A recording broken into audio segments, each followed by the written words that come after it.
জুয়ার আড্ডা থাকে, মদের আড্ডা থাকে।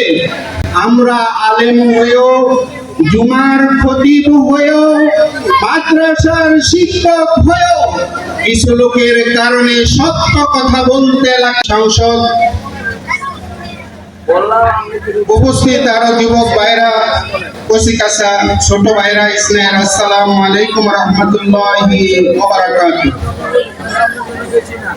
আসলে আমাদের গাজীপুর এলাকা বিভিন্ন বাড়িতে, বিভিন্ন রোডে রাত্রে অনেক সময় গাঁজার আড্ডা থাকে, জুয়ার আড্ডা থাকে, মদের আড্ডা থাকে।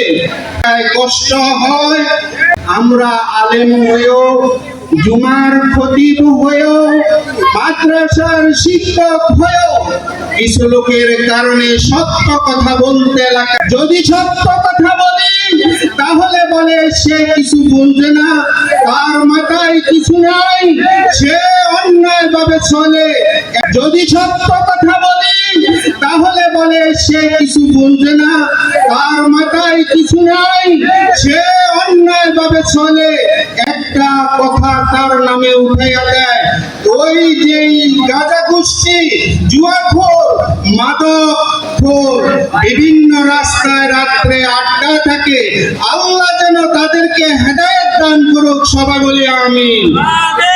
দীর্ঘ কয়েক বছর পরে আমাদের গাজীপুর ফাজেল মাদ্রাসার সামনে যে সাংস্কৃতিক অনুষ্ঠান হয়েছে, আপনারা কি খুশি না বেজার? আপনারা খুশি, আমরাও খুশি, সবাই বলি আলহামদুলিল্লাহ। আজকে হয়তো অনেকে, জানি না, হয়তো কেউ বিভিন্ন খারাপ নেশায় থাকতেন। এই সাংস্কৃতিক অনুষ্ঠানের কারণে শুরু থেকে এই পর্যন্ত যারা এই মাঠে ছিলেন, অন্যায় কাজ থেকে দূরে রয়েছেন, যাদের উসিলা আজকে সাংস্কৃতিক অনুষ্ঠান হয়েছে, হয়তো এর উসিলায় কিয়ামতের ময়দানে আল্লাহ তাআলা তাদের নাজাতের ব্যবস্থা করে দিবে, সবাই বলে আমিন। আমাদের মাওলানা মিজান ভাই, আমাদের সোহরাব তালুকদার সাহেব, আসলে ওনারা যে কষ্ট করেছেন, ওনাদের কষ্টের জন্য আমরা কৃতজ্ঞ।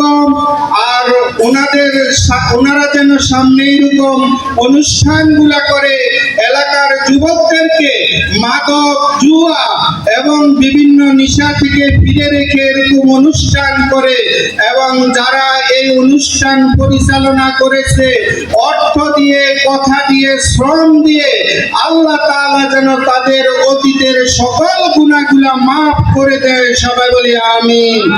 আল্লাহ যেন আমাদেরকেও সুস্থতা রাখে। আজকের আলোচনা এই বলে শেষ করলাম। আসসালামু আলাইকুম রহমতুল্লাহি ওয়া বারাকাতুহু।